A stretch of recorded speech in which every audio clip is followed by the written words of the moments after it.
మిత్రులారా, ఆంజనేయ స్వామి గుడికి వెళ్తున్నారా? ఒక్క క్షణం. ఆంజనేయ స్వామి గుడికి వెళ్ళేటప్పుడు పొరపాటున కూడా ఈ తప్పులు చేయకండి.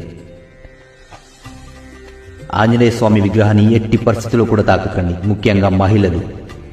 ఇక ప్రదక్షిణాల విషయానికి వస్తే 3 ప్రదక్షిణాలు 7 ప్రదక్షిణాలు చేయరాదు, 5 లేదా 11 ప్రదక్షిణాలు చేయాలి. శ్రీ హనుమాన్ జయ హనుమాన్ జయ జయ హనుమాన్ అనే మంత్రాన్ని మనసులో జపిస్తూ ప్రదక్షిణలు చేయండి. ఎట్టి పరిస్థితుల్లో ఆంజనేయ స్వామి పాదాలను తాకరాదు, సాష్టాంగ నమస్కారం చేయరాదు.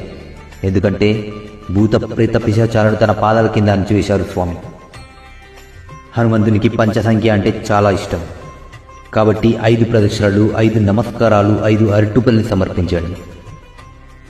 హనుమంతుడు చైత్ర పౌర్ణమి రోజున మంగళవారం నాడు జన్మించాడు. కావున స్వామివారికి మంగళవారం నాడు పూజలు చేస్తే శుభం కలుగుతుంది.